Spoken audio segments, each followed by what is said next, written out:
aning pangis kaayo nga paglutos. These gangs, these police are doing this because they are supported by the political powers, including up to the top, the Prime Minister of India. So katong mga pulis, kato ilang mga kauban, mga supported kato sila, kinasuportahan kato sila sa mga tag-as nga mga opisyal, labaw pa sa ilahang ministro sa India. How about in the Philippines? In the Philippines, you are free to worship, and the majority of people are Catholics, and you are not persecuted to worship. But millions of Catholics are trapped in the religious system, and they do not know the truth. Unsa man usab sa Pilipinas, wala man tay paglutos, libre kita dinhi nga simba. Pero ang kalahian lang tungod kay ang mga Kristohanon gidominahan sa mga Katoliko, mas daghan ang Katoliko. So unsay nahitabo, ang mga tao nalitagan diha sa sistema sa Katoliko. Naa na lang yun sila diha. So the world either mistreat us in economics, or persecute us, or traps us in a religion. Usa ang kalibutan, ingon ay ana, ipiton ta sa ekonomiya or lutuson, o ikatulo, gapuson ta diha sa usa ka sistema sa relihiyon.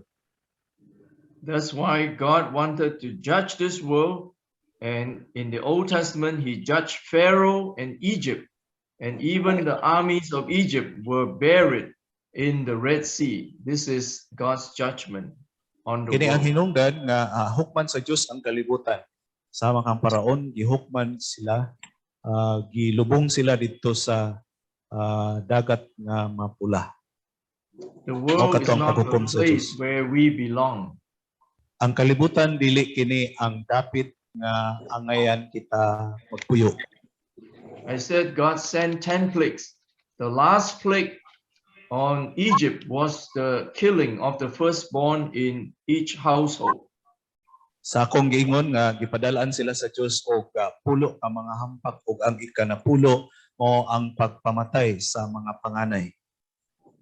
And God told Moses to tell the children of Israel, there is a way for them to escape.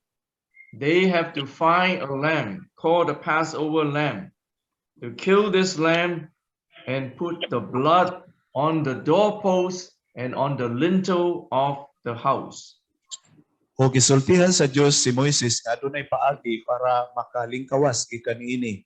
Mangita sila og kordero, dayon ang dugo ila kining ipahid dito sa balabag o sa balabag sa ilang pultahan o sa haligi niini. And that night when the angel of death would pass over, if they see the blood on the doorpost and the lintel, he will pass over that house, and the people inside will be saved. Unya ni anang gabi sa dihang mulabay na ang anghel sa pagpamatay, ini kakita niya sa dugo nga naa sa haligi o sa balabag sa pultahan, kini siya mulabay. This is a picture of our redemption. Unya maluwas ka to mga tao nga naa dito sa sulod. Mao kini ang hulagway sa atong katubsanan.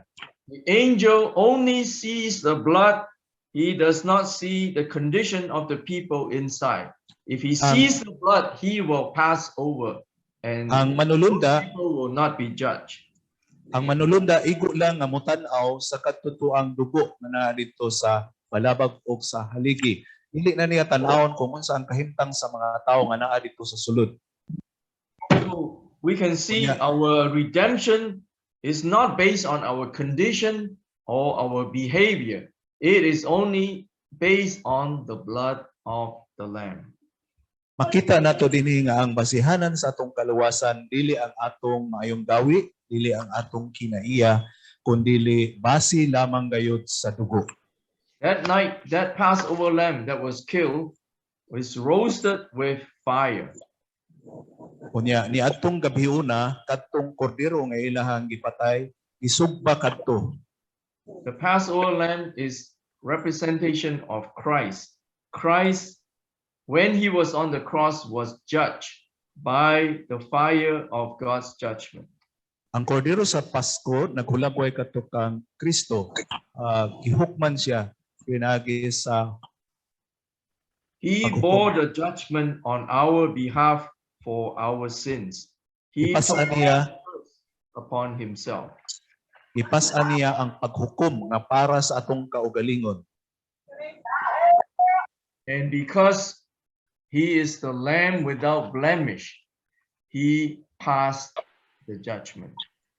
Ug tungod kay siya ang kordero nga walay kasaway, usa nakapasar siya sa paghukom. And that night, among the children of Israel, each family would gather around the roasted lamb and eat it.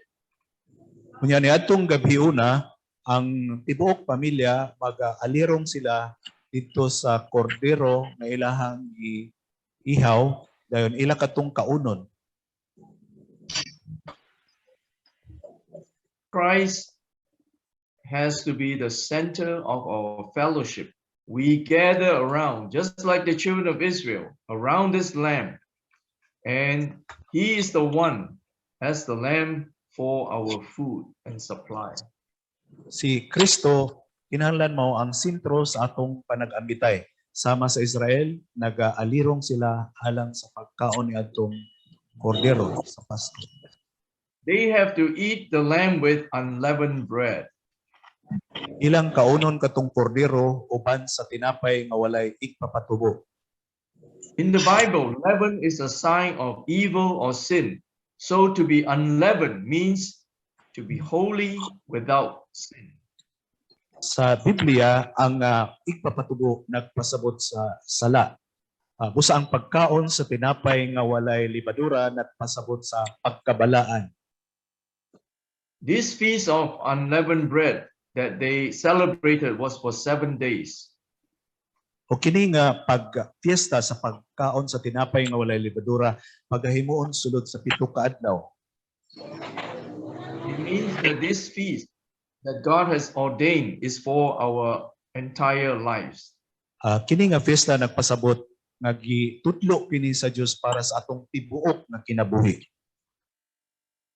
So that night when they experienced the redemption through the blood, they also eat the lamb with the unleavened bread together. Niadtong gabi una sa ilang pagsinati sa katubsanan, nagkaon usab sila sa kordero. Niadtong This is to result in a holy life. mo resulta kini ngadto sa balaan nga kinabuhi. So we have to focus on these things, realizing that God wants us through the eating of the lamb to live out holy lives. He does not want us to focus on minor things and small things. Ang gusto sa Ginoo nga mapatumong kita niini pagpahimulos pagkaon nining kordero aron nga mo resulta kini sa balaan nga kinabuhi. Dili siya buot nga magapokus kita sa gagmayng mga butang. For example, I know some in the churches in Philippines, they always focus on this matter of registration of the church. Sama pananglit diha sa Pilipinas, dunay mga balaan nga naka-focus lang nianang pagrehistro lagi sa iglesia. This is a distraction.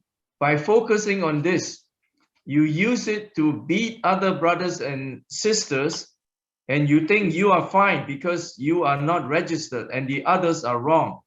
But actually, you are focusing on the minor distraction and not on the real thing that God wants you to have. Distraction kini tungod kay magahuna-huna ka nga ikaw gusto tungod kay wa ka nagparehistro nya katong nagparehistro mali. Dili ka na dako nga butang, minor lamang ka na nga butang na dapat dili nato hatagan og importante nga pagtagad.